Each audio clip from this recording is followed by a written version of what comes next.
Hello, friends.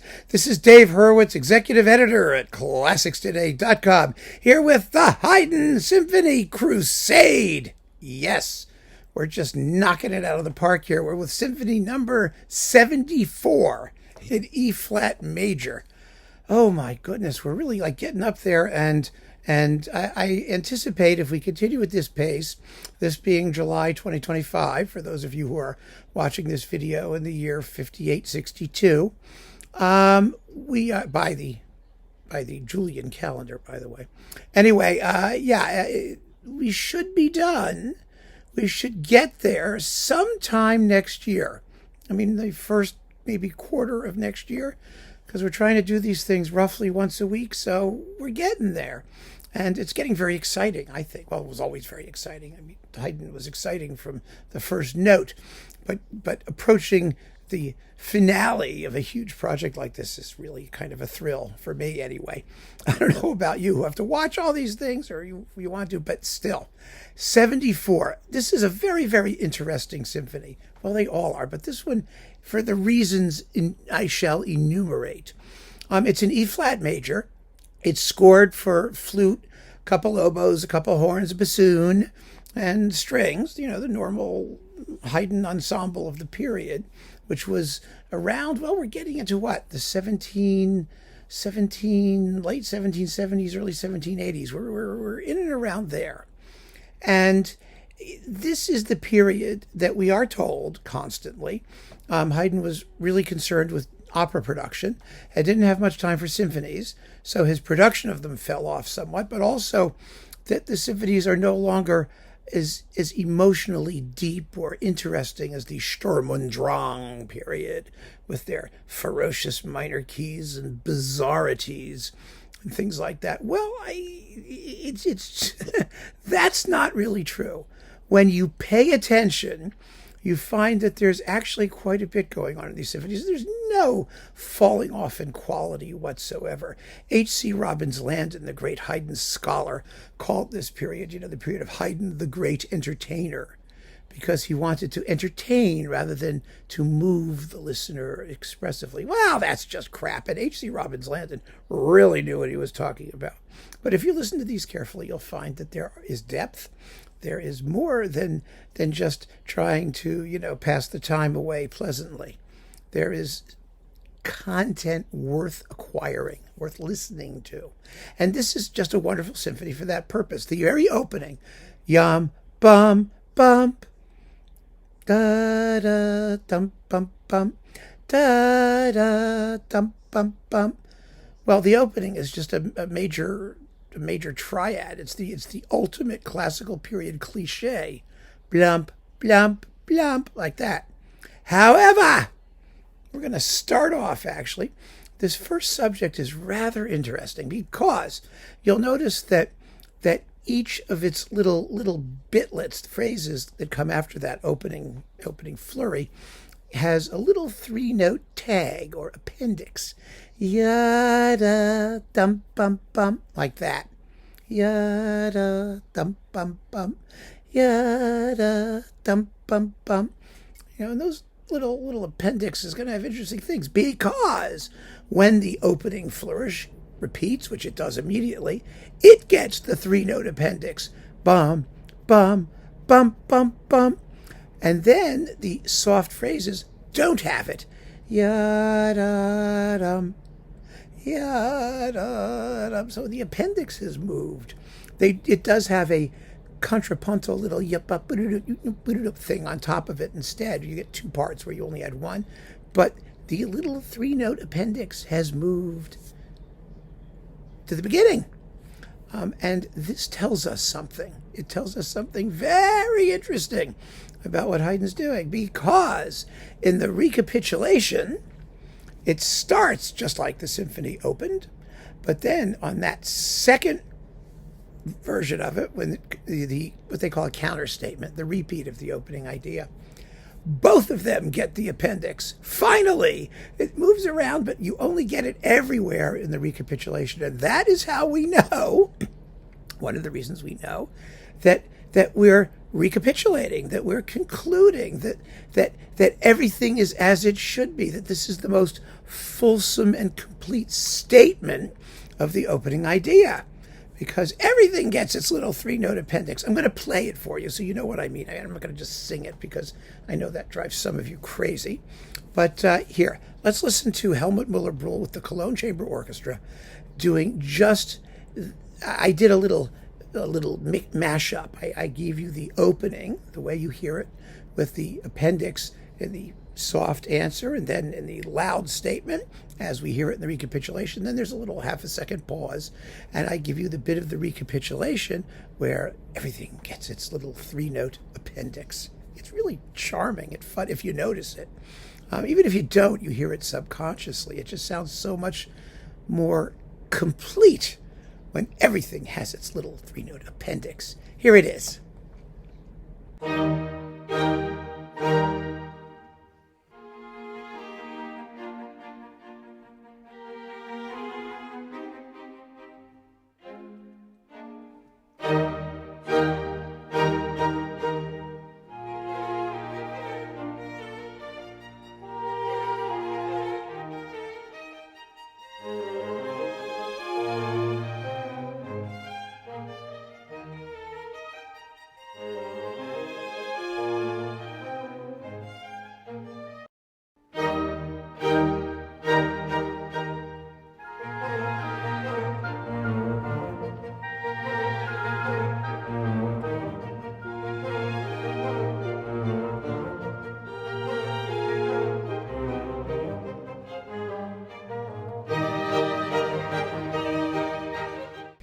So, what does that tell us about this symphony? Well, it is a foreshadowing of things to come, because every single theme and idea in this symphony, or in the larger sense, every single theme has an appendix, or an echo, or a coda, a tail, a something dangling off of it, which is really kind of a fascinating little detail. But Haydn seizes on it because he does these things. You know, he works with music like a sculptor works with clay, and he molds it and shapes it. And here he has decided that he can create a coherent musical organism based on an appendix, on a tail, and on an echo thing of some kind. And in the second subject, which I am about to play you, you will hear something very similar, because the whole first movement, actually both the first movement and the finale, are essentially monothematic. That is, all of the thematic material is based on the opening idea.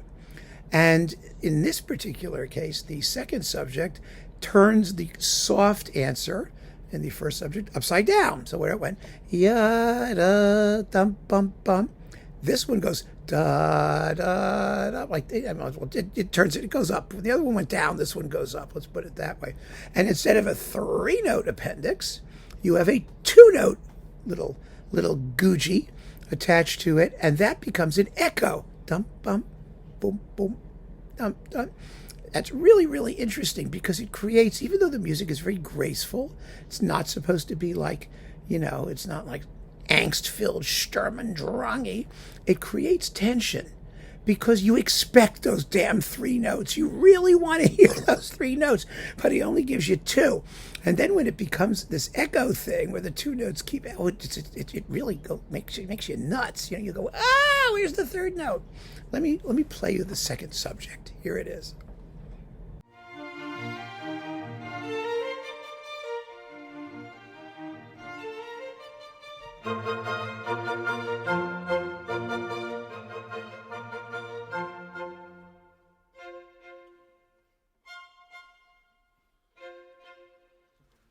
See what I mean? It's very, very interesting. So it's based on the first subject, but the three-note appendix has become a two-note echo. And appendices and echoes and things like that. I mean, this whole symphony is about that. That is the tactic that Haydn uses to bind all of the movements together into a special work, a symphony in which the music can't belong to anything else because it belongs so well where it is. And these things have this commonality. They belong to a family. And it's the family that we're getting introduced to. It's a rather amiable family, but it has its darker aspects. Let us now listen to the entire exposition of the first movement, and you'll hear everything in its proper place, and just how splendidly Haydn has figured it out. And notice that the very end of the exposition is also our little 3-note appendix. So here it is.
Now, we've done that, so you know now that Haydn has set up the family characteristics that he's going to exploit throughout the symphony. We're going to hear how he does that in a minute. But just to give lie to the idea that these symphonies are completely, light and fluffy and don't have any kind of profundity or depth to them, as if, putting together a very sophisticated exposition like that is not profound. But listen to the development section. I have the whole development section here. It's extremely pensive. It's mostly in minor keys, and really disquieting, I think. I don't know about you, but when you hear it, I think you'll agree that there's a remarkable level of emotional engagement with the material of this very concise and what's the word? It's carefully wrought, skillfully wrought music. It's really quite extraordinary. It's a long development section. It's almost 2 minutes long, which is a lot in these movements, which only last 5, 6, 7 minutes usually, depending on how you handle repeats. So listen to the development section.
I mean, there's really something going on there, isn't there? And so it's a cheerful movement, but it's a cheerful movement with shadows and half tints. It's very subtle, and a beautiful, beautiful piece of music, and fun to listen to when you start to figure out how all the little bits are fitting together and working. So that's the first movement. Now the second movement is a loosely structured theme and variations. I say loosely structured because it's not, often variation movements have the form, the theme has the form A, B, B, it's in two halves, both repeated, and each variation is an independent episode.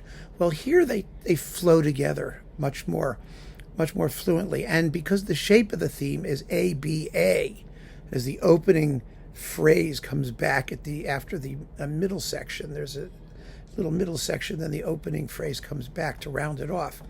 And because of that, and because there are no repeats the way formal variation movements, the more formal ones usually do, the return of the A section can be the beginning of the next variation. You don't always know exactly where you are. In other words, there's a fluency that's really quite lovely, actually. And the tune itself has a little appendix, and it's 3 notes, but it's in a different rhythm. It's dum, bum, bum. That's the appendix. And if you listen to all of the variations, you'll see Haydn does wonderful things with this little appendix. Sometimes it detaches itself. Sometimes it's heard as a coda and whatnot. So what I'm going to play you is the opening theme, the full opening theme. There's a da-da-da-da-dum, bum, ba-bum. You may detect in that something similar to the second subject of the first movement. I mean, there's like I said, a family identity to most of the ideas of this symphony. And then I'm going to insert a little pause and play you the very end of this movement, which gives you a sense of Haydn really saying, hey, listen to dum, ba-bum, because that's going to be the final word in this particular movement. It's really, really beautiful. The scoring is, with the handling of the wind section and whatnot, is really, really, really lovely. But you have to hear the whole thing to get the full impact of Haydn's scheme of contrasts and how the variations flow into one another. It's really lovely. But anyway, here you go.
See? So there you have it, another view of the appendix concept. And, the wonderful thing about using these unifying ideas, the way Haydn uses them, is that he doesn't have to repeat themes. He really doesn't, because he repeats ideas for themes, so that he can write entirely new melodies and things. It never gets monotonous, or you don't keep hearing, oh God, here it is again, because because the way he does it in each movement is special to that movement. And the minuet is a case in point. The minuet is very, very graceful. It's a stately minuet. It's not one of Haydn's peasant dance type minuets. And the in this case, the echo, or appendix, it's not really an appendix in this case, it's an echo thing. The echo thing shows up in the second part of the minuet. In other words, the music seems to get hung up on repeating a phrase, and then it repeats and repeats and dies out. And then, of course, the big minuet comes back loudly and everybody's happy. But that is a totally different way of exploiting the same idea. In this case, in the middle. It's not the end of the melody. It's not the end of the idea. It's in the middle of the second half of the minuet theme. And so I'm going to play you the whole minuet, both sections of it, without repeats, to save some time. And in the second part, you will hear that idea, that fade away and echo, echo thing. And you're in business. So here it is.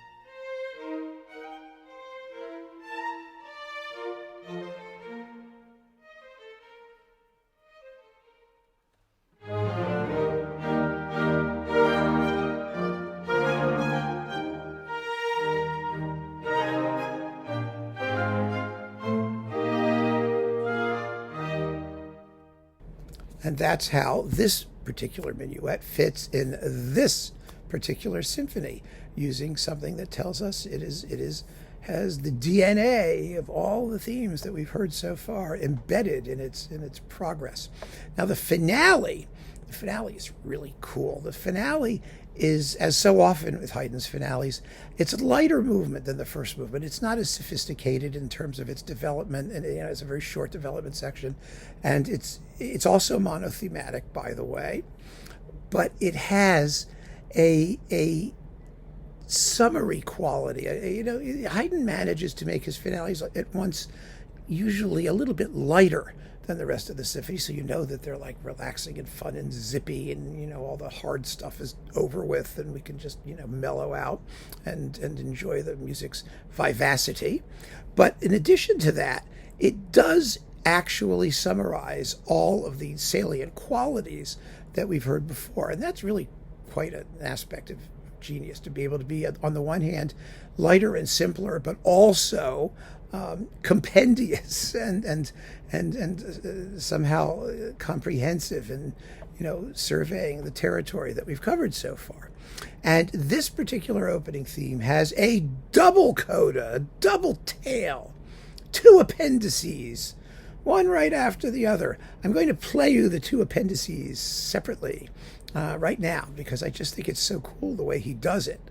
And you'll hear. I mean, one is an echoey fade out thing, and it's just the ultimate in what Haydn's been doing all along, and that gives the movement a sense of size in a way, because an appendix or a coda or whatever you want to call it, this extra thing, the echoey thing, it's something extra.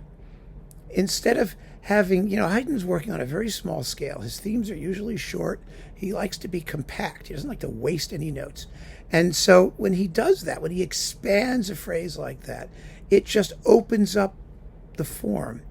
It makes our perception of what's happening much larger than it actually is in terms of duration. So here is the sort of appendix echo. It's a combo. It's all of those things. As we hear the first theme, here it is.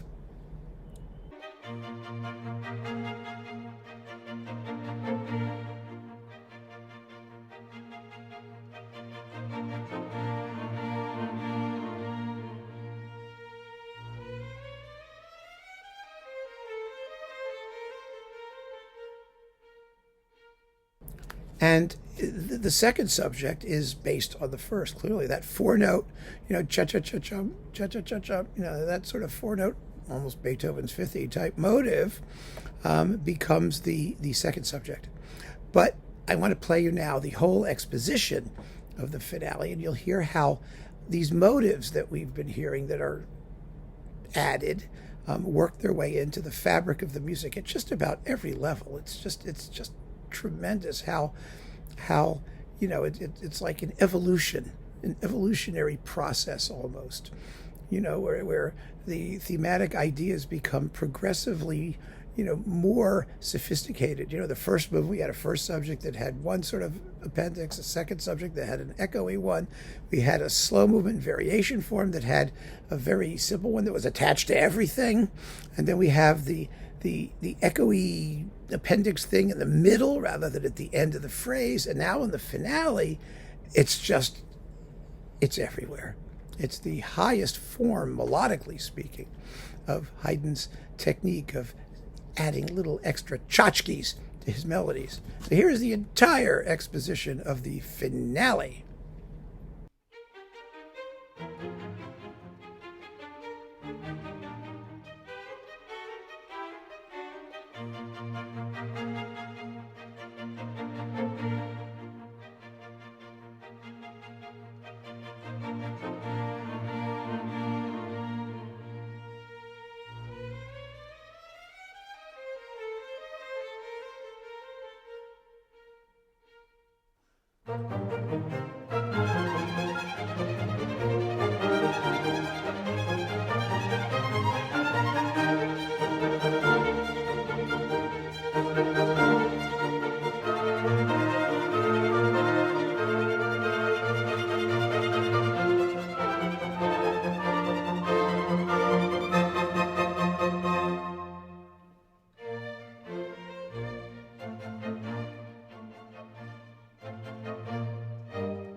And with that, you now can go back and listen to the whole symphony at your leisure, and you'll have a wonderful time doing it because now you know exactly what to listen for.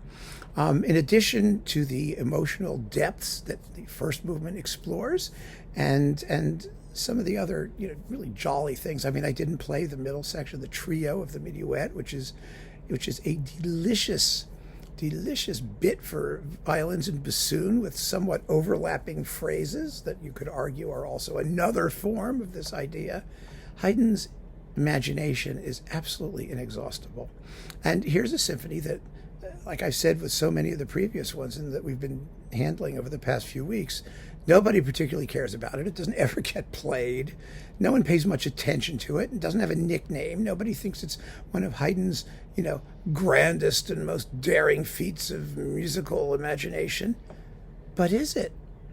I mean, that's the point. There's always that same level of exploratory genius in just about everything that he wrote, certainly in this series of symphonies. And I think that they're, this little unknown symphony that slides under the radar in most surveys of Haydn symphonies. The closer you look, the more you find. And that's the point with these pieces. There's always something worthy of your attention and worthy of your time. So keep on listening, friends. Thank you so much for joining me. Take care.